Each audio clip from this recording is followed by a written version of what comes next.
My name is Waverly, and I'm 34 years old.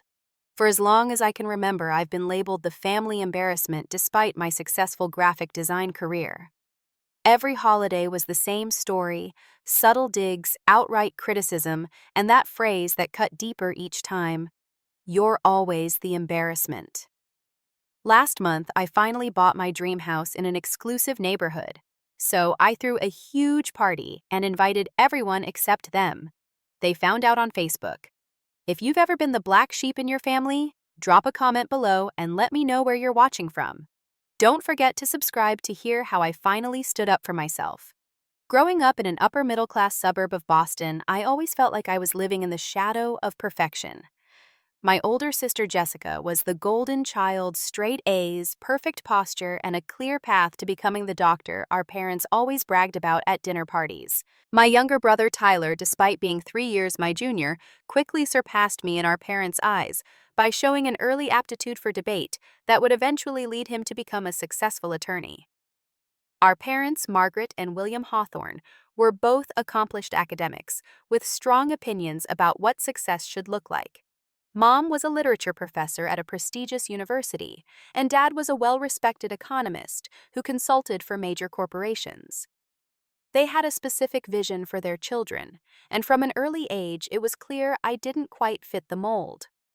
While Jessica and Tyler thrived in structured environments and excelled at standardized tests, I found myself drawn to colors, textures, and the way light played through the stained glass windows at our local library.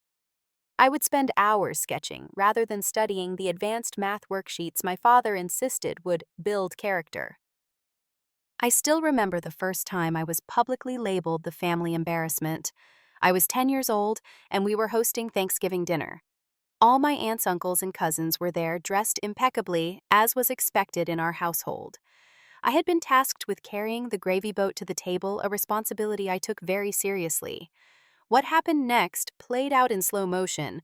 My cousin Jackson stuck his foot out just slightly as I passed, not enough for adults to notice, but enough to make me stumble. The gravy boat slipped from my hands and sent a wave of thick brown liquid cascading down my Aunt Catherine's cream-colored designer dress. The room went silent.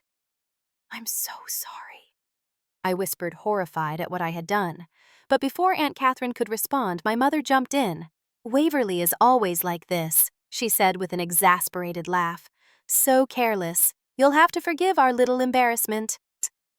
Everyone chuckled uncomfortably while I stood there, cheeks burning and eyes filled with tears I didn't dare let fall. That night established a narrative that would follow me for decades. The incident was retold at every family gathering, growing more elaborate with each telling morphing from an accident to a character deficiency. As the years passed, I became increasingly self-conscious at family events.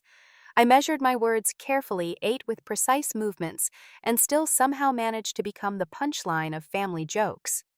Once, when I was 13, I expressed interest in becoming an artist. The entire dinner table erupted in laughter. "Artists don't pay bills, dear," my father said dismissively. "You should focus on practical skills." Despite their disapproval, my passion for art and design only grew stronger. I would hide in my room with sketchbooks and art supplies purchased with babysitting money. When school projects allowed creative freedom, I would pour my heart into the work, only to have my parents glance at it with mild disinterest while they spent hours discussing Jessica's science fair projects or Tyler's debate tournament trophies. By the time I reached high school, the pattern was firmly established. At Christmas dinner when I was 16, my uncle asked each of us children about our plans for the future. "Harvard Medical School," Jessica answered confidently, earning approving nods. "I'm considering law at Yale," Tyler announced, though he was only 13. When it came to my turn, I quietly said, "I'm thinking about art school for graphic design." The table fell silent until my father cleared his throat and said, "Well, every family has one, I suppose," which was met with knowing laughter. That night, I overheard my mother on the phone with a friend. "Yes, 2 out of 3 isn't bad, I suppose," she said. "Waverly has always been our little embarrassment, but we love her anyway." The words stung, but they also lit a fire in me. If I was going to be the embarrassment anyway, I might as well pursue what I loved. I threw myself into building a portfolio for art school applications, working longer and harder than I ever had before. When acceptance letters came, my parents' response was predictably underwhelming. "At least it's a degree." My mother sighed when I excitedly told them about my acceptance to Rhode Island School of Design, one of the top art schools in the country. My father simply asked if I had considered more sensible options like marketing or communications. For my entire childhood and teenage years, holidays and family gatherings were exercises in endurance. Each one featured some new way in which I had failed to meet expectations, or some old story resurrected to remind everyone of my place in the family hierarchy. I was Waverly Hawthorne, the creative one, the different one, the embarrassment. When college application season arrived, my decision to attend Rhode Island School of Design, instead of applying to Ivy League schools like my siblings, created the first major rift between my family and me. While Jessica had her entire education funded at Harvard, and Tyler would later have the same at Yale Law, I received a terse congratulations and the news that I would need to take responsibility for my unusual choice. "We've set aside college funds for serious education," my father explained, as if talking to a child rather than an 18-year-old. "If you insist on this art school business, you'll need to find your own way." I took out student loans, worked multiple jobs, and scraped by while my siblings focused solely on their studies with full financial support. Despite the challenges, RISD was the first place I felt like I belonged. I found friends who understood my passion for design and professors who nurtured my talent rather than dismissing it. The first holiday I returned home from college, I arrived with a new confidence reflected in vibrant blue-streaked hair and a small nose piercing mild by art school standards, but scandalous in my parents' social circle.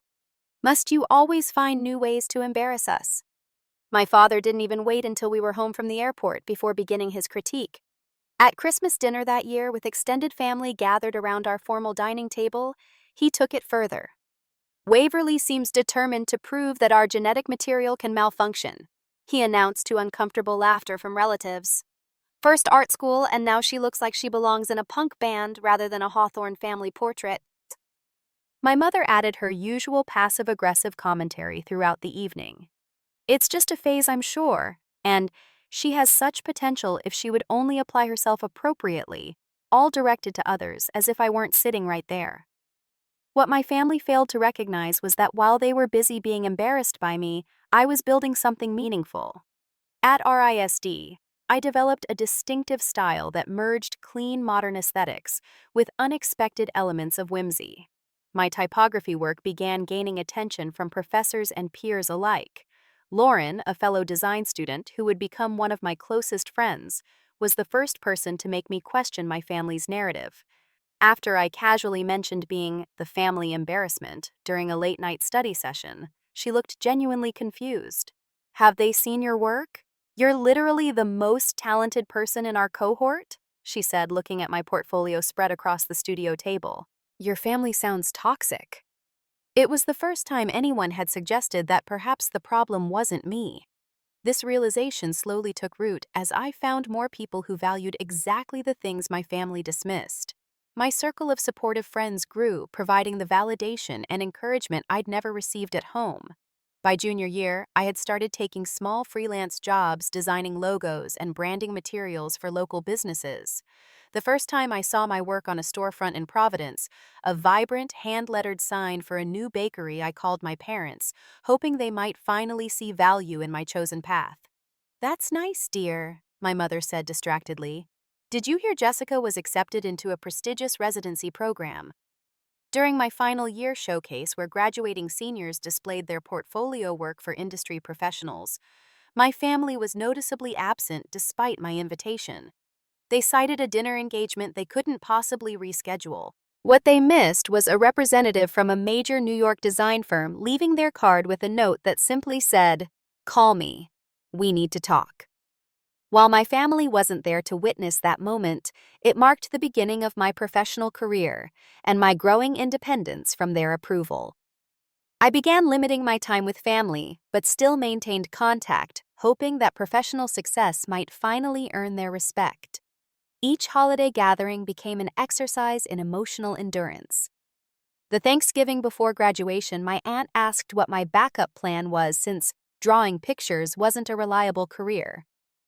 At Christmas, my parents gave Jessica a luxury watch to celebrate her medical school acceptance and Tyler a set of premium leather-bound law books for his undergraduate achievements. I received a gift card and a self-help book titled Finding Your Professional Path.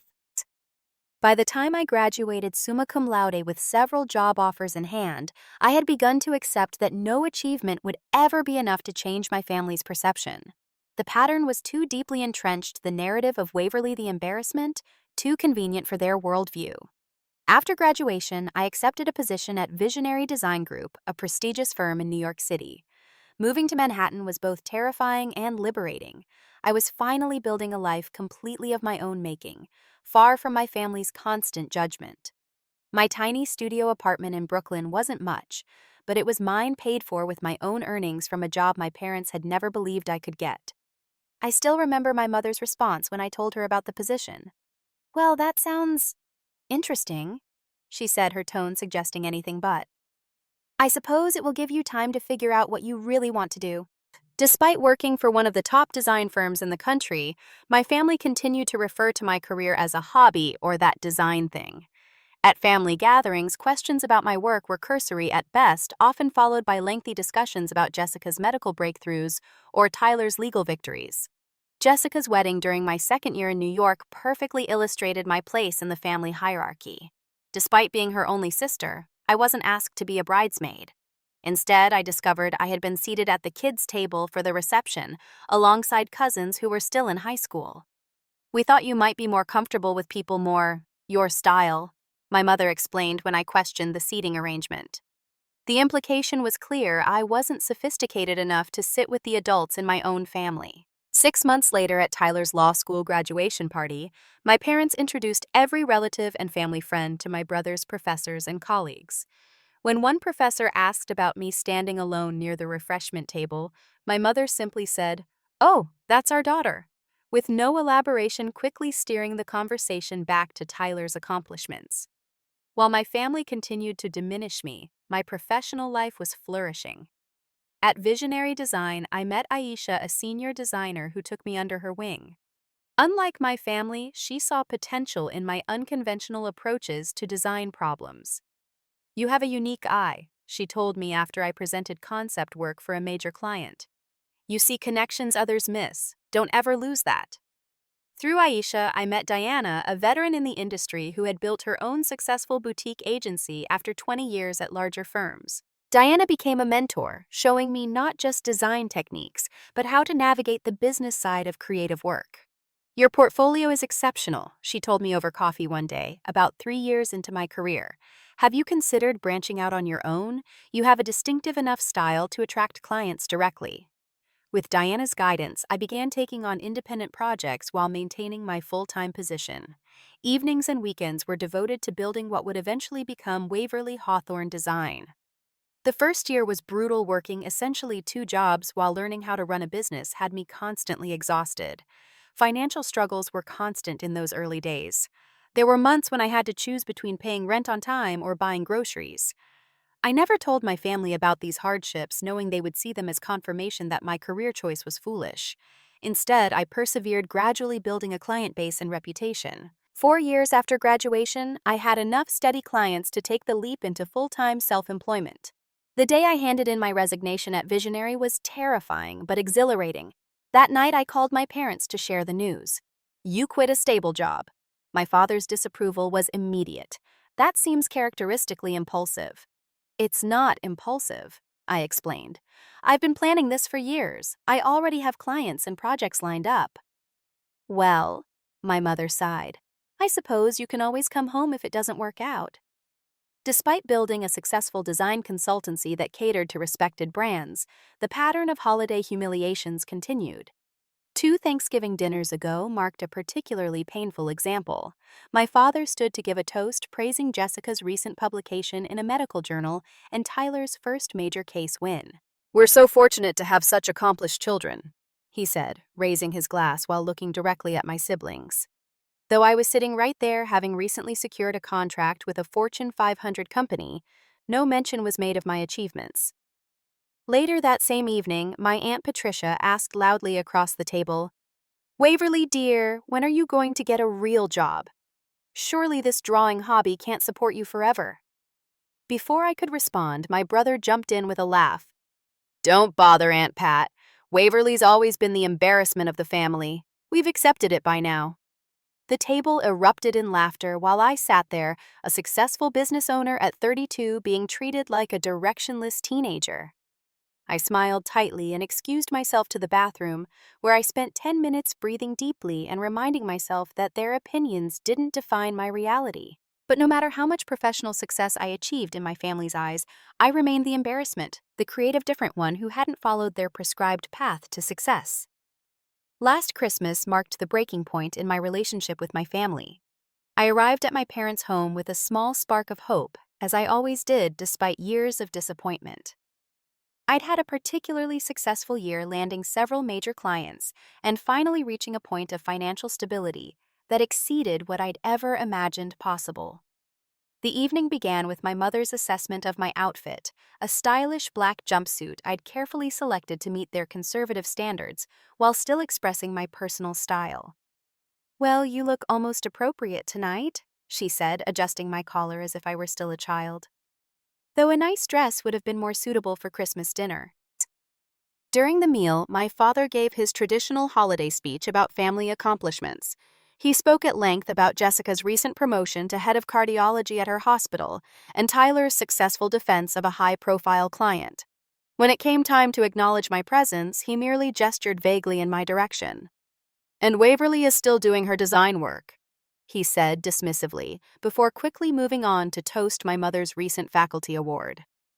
What my father failed to mention was that, still doing her design work, meant I had recently secured a contract with one of the largest technology companies in the world, a project that would have impressed even his business associates had he bothered to learn the details. After dinner, as family members gathered in the living room, my Aunt Elaine cornered me by the dessert table. "Waverly, darling," she said in a voice loud enough for nearby conversations to pause. "When are you going to get a real job? All this freelance business can't be sustainable at your age." "It's not freelance work," I explained patiently, having had this conversation countless times. "I own a design consultancy with corporate clients and 3 contract employees." "Yes, but when will you join the real world?" she persisted, patting my arm condescendingly. "Your cousins all have proper careers with benefits and retirement plans." Before I could respond, I overheard my uncle speaking to my father just a few feet away, not bothering to lower his voice. "William, you and Margaret have done so well with 2 of your children. You can't win them all, I suppose." My father's response sent ice through my veins. "Indeed, 2 out of 3 isn't bad odds." The final blow came when Tyler, champagne glass in hand, called for everyone's attention to tell what he considered a hilarious anecdote about my teenage years, a story deliberately chosen to highlight my differences from the family. "Remember when Waverly showed up to grandmother's 80th birthday with purple hair?" he asked the assembled relatives. "Poor grandmother nearly had a heart attack. But that's our Waverly, always the embarrassment of the family." The room filled with laughter while I stood frozen dessert plate in hand. In that moment, I saw with perfect clarity what I had been denying for years. No achievement, no success, nothing I could ever do would change how they saw me.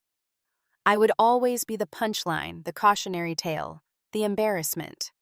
Without a word, I set down my plate, gathered my coat and purse, and quietly slipped out the front door. No one noticed my departure. They were too busy enjoying the communal bonding experience of laughing at my expense. In my rental car outside my parents' house, I finally broke down. Tears I had held back for years came in heaving sobs as I gripped the steering wheel. But alongside the pain was something unexpected clarity. A weight I hadn't realized I was carrying suddenly lifted. I didn't need their approval. I never had. As I drove back to my hotel, my phone buzzed with a text from my mother. "Leaving without saying goodbye is very rude, Waverly. This is exactly the kind of impulsive behavior that concerns us." I didn't respond. Instead, I made a decision that would change everything. I would stop seeking the approval of people who were constitutionally incapable of giving it. I would focus on building a life that made me happy, surrounded by people who valued me for exactly who I was. That Christmas night marked both an ending and a beginning. I drove away from my family home for what I didn't yet know would be the last time for a very long while, but I also drove toward a future entirely of my own making. The year following that painful Christmas brought unexpected developments in both my personal and professional life. After walking away from my family's holiday gathering, I channeled all my energy into my business. What had been a successful design consultancy expanded dramatically when I signed 3 major corporate clients within 2 months. My approach to corporate branding, which blended clean professionalism with subtle creativity, caught the attention of Innovation Design Monthly, a respected industry publication. Their feature article on disruptors in corporate visual identity included a 2-page spread on my work, bringing a flood of new inquiries and opportunities. With business booming, I finally acknowledged something my friends had been suggesting for years. I needed help processing my family dynamics. I found a therapist, Dr. Melissa Winters, who specialized in family trauma and adult children of emotionally dismissive parents. "What you're describing is a classic scapegoat dynamic," she explained during one of our early sessions. "Families often unconsciously designate one member to carry what they can't acknowledge in themselves: creativity, emotional expressiveness, or divergent thinking. It's not about you being deficient, it's about what you represent to them." Those therapy sessions were sometimes painful, but always illuminating. I began to understand that my family's treatment of me reflected their limitations, not mine. I worked through layers of internalized shame and the constant need to prove myself that had driven me to exhaustion. While rebuilding my relationship with myself, I also deepened connections with the people who had become my chosen family. Aisha and her wife Sophia regularly included me in their family dinners. My college friend Lauren, now a successful art director in Brooklyn, remained my confidant through weekly coffee dates. Diana, my mentor, became a close friend and advisor. James entered my life during this period of transformation. We met at a charity auction where I had donated design services, and he was representing his architectural firm. Unlike previous relationships where I had downplayed my career to avoid seeming difficult or too independent, I was unapologetic about my success from our first date. "I find your passion incredibly attractive," he told me over dinner. "The way your face lights up when you talk about your work, it's beautiful." For the first time, I was in a relationship with someone who celebrated rather than tolerated my creative drive. James understood ambition and hard work as an architect building his own reputation, but he also knew how to balance professional dedication with personal joy, something I was still learning. 6 months into our relationship, as my business continued to thrive, I made a decision that would have seemed impossible. A year earlier, I decided to buy a house. Not just any house, but my dream home, a lovingly maintained 1920s Victorian in an exclusive neighborhood filled with successful entrepreneurs, artists, and professionals. The house hunting process was both exciting and terrifying. Each property I viewed represented not just a potential home, but a tangible symbol of what I had accomplished, despite every dismissal and discouragement.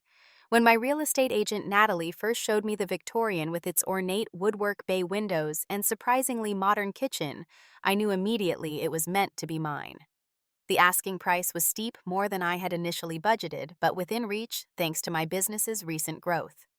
"This is definitely a statement property," Natalie remarked as we walked through the light-filled rooms. "Are you sure you want to take on something this size by yourself?" "I'm sure," I replied, already envisioning my office in the turret room overlooking the garden. "I've spent too long making myself small. I'm ready for space to grow." The purchase process was complex, with multiple offers on the table. I wrote a letter to the sellers explaining what the house meant to me, not just as a property, but as a symbol of self-made success. Whether it was my sincerity or simply my above-asking offer, I'll never know. But 3 weeks later, Natalie called with the news the house was mine. Signing those mortgage papers as a single woman using money I had earned through work my family had dismissed as insignificant was one of the most empowering moments of my life. I didn't call my parents to share the news. Instead, I treated myself to an expensive bottle of champagne and invited James, Aisha, Sophia, Lauren, and Diana over to my rental apartment for an impromptu celebration. To Waverly, Diana toasted, "Who built something extraordinary by being exactly who she is." As I began planning renovations and decorating my new space, I realized something significant had shifted inside me. For the first time in my adult life, I wasn't making decisions with my family's potential judgment as a background consideration. I chose bold colors for the dining room, commissioned artwork from fellow RISD graduates for the walls, and designed a home office that showcased rather than hid my creative profession. Moving day arrived on a crisp autumn morning. As friends helped carry furniture and boxes into my new home, I felt a profound sense of having arrived not just at a physical destination, but at a place of self-acceptance I had been seeking my entire life. That evening, standing alone in my new kitchen after everyone had gone, I made a spontaneous decision. I would throw a housewarming party. Not a casual gathering, but a proper celebration with catering music and a guest list that included every person who had supported me along the way. And my family would not be on that list. Planning the housewarming party became a project worthy of my professional attention. I wanted everything to be perfect, not to impress others, but to fully celebrate this milestone on my own terms. This event would be my declaration of independence, my statement that I had built a successful, happy life without my family's approval or support. I hired Mia Chen, a boutique event planner known for her attention to detail. What began as a professional relationship quickly evolved into friendship as she helped shape my vision for the gathering. "This isn't just a party," she observed during our initial consultation. "This is a statement." "Exactly," I confirmed. "I want it to be beautiful, joyful, and completely authentic to who I am." And together we designed an evening that would showcase both my new home and the life I had built. We selected a caterer specializing in elevated comfort foods, sophisticated versions of dishes that brought me joy, rather than the pretentious fare my parents would have chosen. For music, we hired a jazz quartet from a local music conservatory rather than the classical musicians my family would have expected. The decorations were perhaps my favorite element, a collaboration between me and a floral designer who created arrangements that complemented the home's architecture while incorporating unexpected elements that reflected my design aesthetic. Modern sculptural pieces mingled with vintage-inspired touches, creating a space that felt both timeless and distinctly mine. As the guest list took shape, it grew to include 75 people who had been meaningful presences in my life. Friends from college who had believed in me when my family didn't, colleagues who had become confidants, clients who had become friends, neighbors in my new community, and James who had shown me what supportive partnership could be. Conspicuously absent were any members of my biological family. When Mia asked about this, I explained my decision candidly. "They've spent my entire life treating me as an embarrassment," I said. "This celebration is about surrounding myself with people who see me clearly and value me genuinely." She nodded, understanding. "Some people don't earn the right to witness your joy." Using my design skills, I created custom invitations that subtly incorporated elements from significant projects throughout my career, a visual autobiography that only those familiar with my work would recognize. Each was hand-addressed in calligraphy, a personal touch that felt important for this particular occasion. As RSVPs began arriving, each one affirming that people I respected wanted to celebrate with me, I felt increasingly confident in my decision to exclude my family. This boundary wasn't about punishment. It was about protection, creating a space where I could be fully myself without bracing for judgment or dismissal. My friend Lauren raised the question most directly when we met for our weekly coffee date. "Your family doesn't know about the house or the party." "No," I confirmed, "and I'm not planning to tell them." "Do you think they'll find out? I mean, it's a big deal you buying this amazing house." I shrugged. "Probably. We're still connected on social media, and I'm not hiding the party. I'm just not inviting them." "How does that feel?" she asked carefully. I considered the question. "Surprisingly okay. For the first time, I'm not making decisions based on how they might react. I'm not seeking their approval or fearing their criticism. I'm just living my life. The social media strategy for the event evolved naturally from these conversations. I decided I wouldn't hide my excitement or achievements online. In the weeks leading up to the party, I shared glimpses of the house renovation process and preparation details. Each post generated excitement among friends and colleagues, many of whom commented supportively. I was still connected to extended family members on Facebook, cousins, aunts, and uncles who had been kinder over the years, even if they had never directly challenged the family narrative about me. Some of them liked my posts or offered congratulations, creating an interesting dynamic where family members my parents still spoke to knew about my new home, while my immediate family remained uninformed. The night before the party, anxiety finally caught up with me. I found myself standing in my beautifully prepared home, suddenly questioning everything. What if no one came? What if people secretly agreed with my family that I was somehow less than unworthy of this success? What if this whole event revealed me as the fraud my parents had always implied? I was. James arrived to find me sitting on the kitchen floor, breathing deeply to ward off a panic attack. "Talk to me," he said, sliding down to sit beside me. "What if they're right?" I whispered. "What if I am just the embarrassment?" He took my hand and looked around at the home I had created. "Waverly, look at what you've built. Not just this house, but your entire life. You did this through talent, hard work, and courage. Tomorrow, this place will be filled with people who know exactly who you are and admire you for it. Your family's inability to see your value reflects their limitations, not yours." His words anchored me back to the truth I had been learning through therapy: other people's perceptions don't define your reality. By morning, the anxiety had transformed back into excitement. Today was my day on my terms, celebrating a life I had built despite every obstacle. As I watched the caterers arrive and the flowers being arranged, I felt a profound sense of peace. Whatever happened next, whether my family discovered the party through social media or heard about it through our extended family network, I was ready. I had nothing to prove and nothing to apologize for. I was no longer the embarrassment. I was simply Waverly, successful, creative, and finally completely free of the need for their approval. The morning of the party dawned with perfect early autumn weather, crisp but sunny, ideal for using both the interior spaces and the garden of my new home. I woke early, a mixture of excitement and lingering nervousness, creating a humming energy I channeled into last-minute preparations. The hours flew by as caterers arrived to set up in the kitchen. The jazz quartet positioned themselves in the corner of the living room, and Mia orchestrated the final touches to transform my house into an elegant event space. By late afternoon, everything was ready, and I retreated upstairs to prepare myself.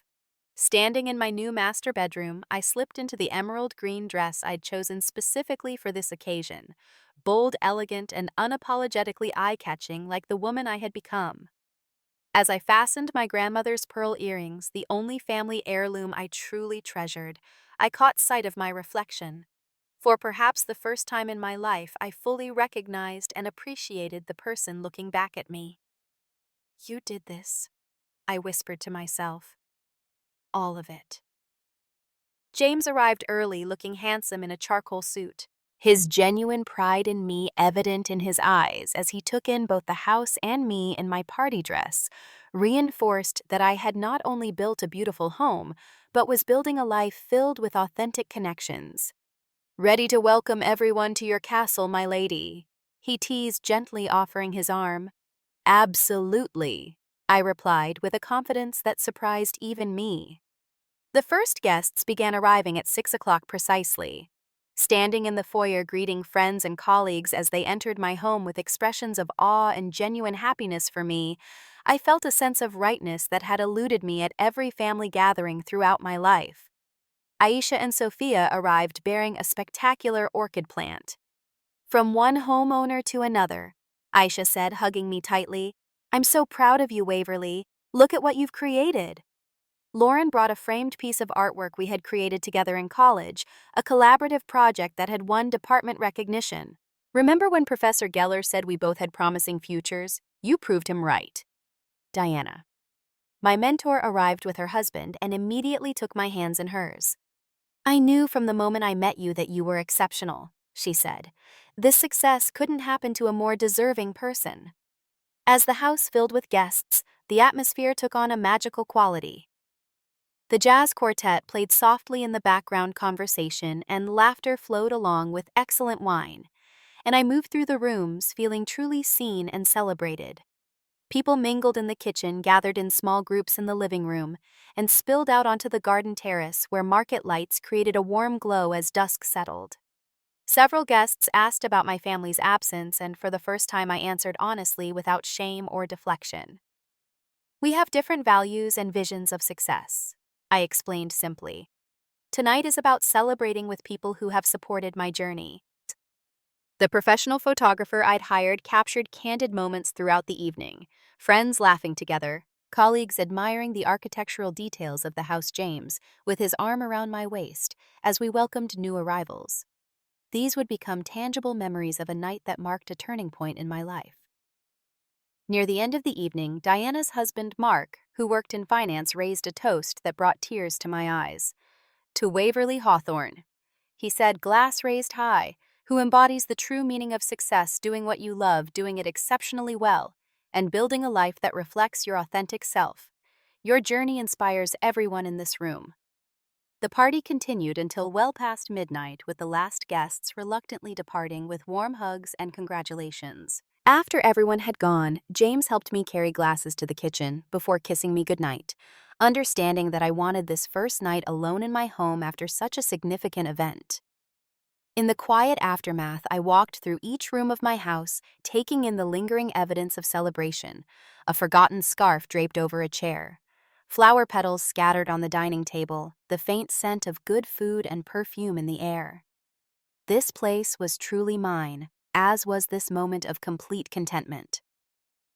Before going to bed, I uploaded a carefully selected collection of photos to Facebook and Instagram with a simple caption: "Grateful beyond words to have shared my new home with the people who make life beautiful." Housewarming. Dream come true. Choosing happiness.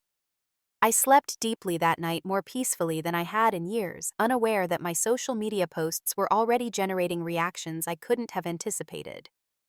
The next morning, I woke to hundreds of notifications. Friends who attended the party had posted their own photos with loving comments about the evening and my achievement.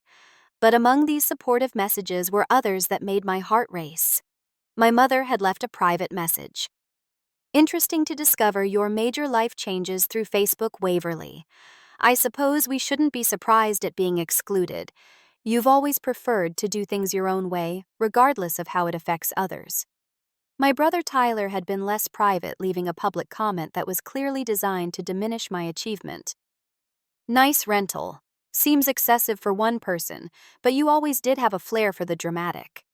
My sister Jessica had simply liked several photos without commenting, her silence somehow more hurtful than direct criticism would have been. What I hadn't expected were the responses from extended family. My cousin Rachel, who had always been kind but never openly defied my parents, commented, "Your home is absolutely stunning.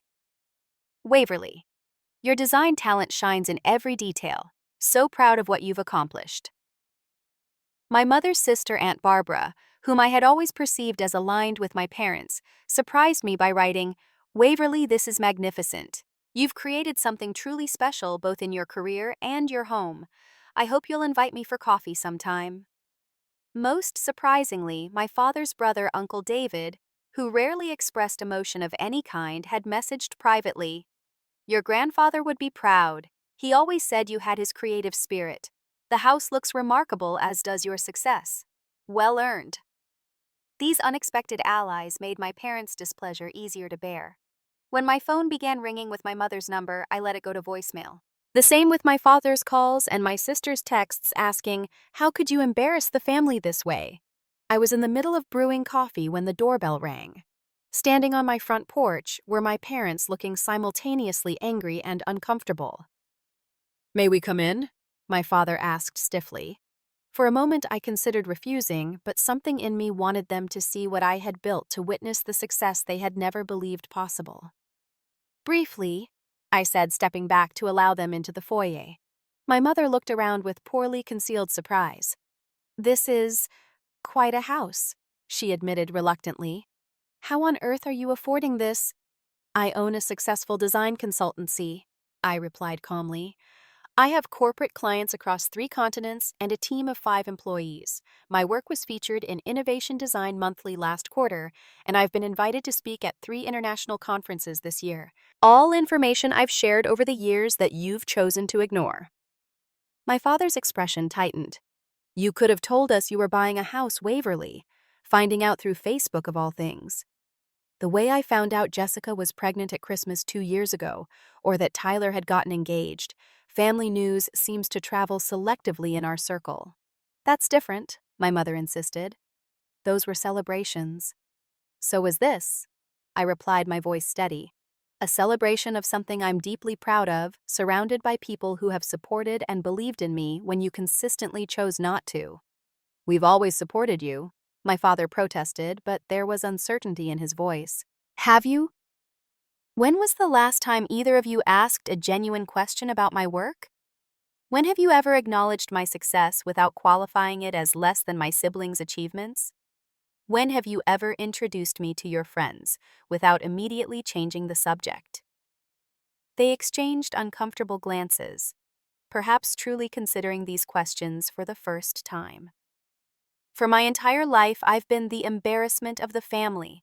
I continued feeling years of hurt and anger finally finding appropriate expression. Every holiday, every family gathering, that narrative was reinforced. Even my accomplishments became opportunities for backhanded compliments or dismissal. We never meant, my mother began. Maybe not consciously, I interrupted. But impact matters more than intention. The impact of your words and actions was that I grew up believing I was fundamentally inadequate because I was different from the rest of you. My father looked around the elegant entryway of my home with new eyes. Clearly you've done well for yourself, he conceded. But excluding your family from this milestone seems unnecessarily vindictive. It wasn't about vindictiveness, I explained. It was about self-preservation. I wanted one significant moment in my adult life where I didn't have to brace for criticism or diminishment, where I could fully celebrate without managing your discomfort with my success. The 3 of us stood in silence for a long moment, the weight of decades of misunderstanding hanging in the air between us. Finally, my mother spoke, her voice uncharacteristically subdued. Perhaps we've been unfair in how we've seen you. It wasn't exactly an apology, but coming from Margaret Hawthorne, it was unprecedented. I think you should go now, I said gently. I have a client meeting to prepare for. As they turned to leave, my father paused at the door. The house really is impressive, Waverly. You've done well. After they departed, I sat on my stairs, emotions washing through me in waves. There was sadness for the relationship we might have had, anger for the years of dismissal, but predominantly a sense of peace. I had spoken my truth without losing my composure or compromising my boundaries. In the weeks that followed, my life settled into new patterns. Some family members reached out with genuine interest in connecting on different terms. My cousin Rachel invited me to lunch, admitting she had always admired my courage to forge my own path. Aunt Barbara visited for that coffee she had mentioned, bringing old family photos, including several of my grandfather in his workshop creating beautiful wooden furniture, a creative legacy I hadn't known about. Others maintained their distance, including Tyler, who seemed unable to reconcile the family narrative with my evident success. Jessica eventually sent a text suggesting we meet, opening the possibility of a new understanding between us. My parents were the most complex case. After our confrontation, they retreated for several weeks before my mother sent an email that hinted at reflection without quite reaching apology. We may have had expectations that didn't allow us to see you clearly, she wrote. If you're willing, perhaps we could try to understand each other better. It was a small opening, neither fully satisfying nor completely dismissible. I decided to respond but maintained my boundaries, suggesting occasional limited contact rather than immediate reintegration into each other's lives.